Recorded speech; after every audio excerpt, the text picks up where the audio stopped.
Al van jongs af aan zongt Johan de Haan. De Woordpiek libbet muziek.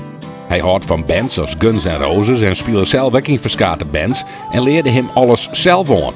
Nou is er een van de smaakmakers van het televisieprogramma The Tribute Battle of the Bands.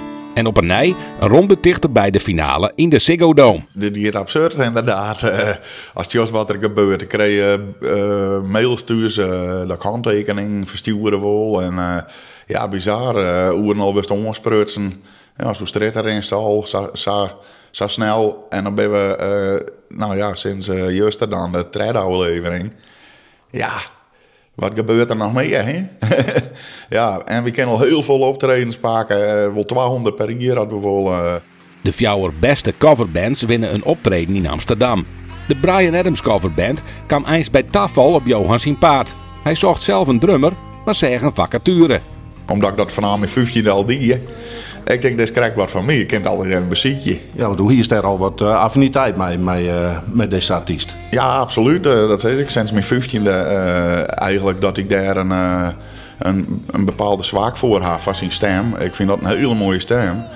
En zijn zangtechniek vind ik geniaal uiteindelijk. Ja, daarom ben ik daar al heel lang mee bezig uiteindelijk. Ja, ik vind het nog steeds mooi.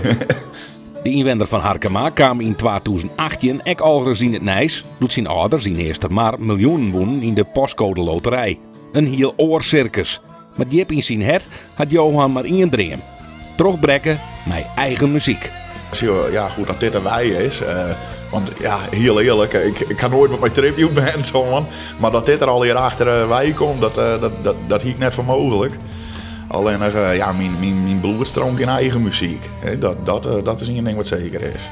Ja, wat voor genre kunnen de meesten daaraan aan denken? Nou, ja, goed, mijn stem is wat het is. Dus het zal ongetwijfeld een beetje Bryan Adams klinken. Maar mijn gitaarwerk, ja, ik ben opgegroeid met Slash van Guns N' Roses.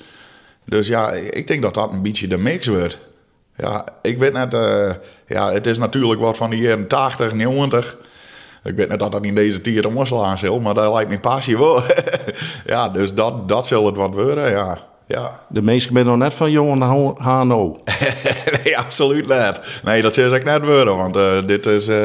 Bryan Adams had noemen dat ze 18 Till I Die. Nou, dit is van mij Till I Die, zeg maar. Ja, muziek maakt het mooiste wat er is.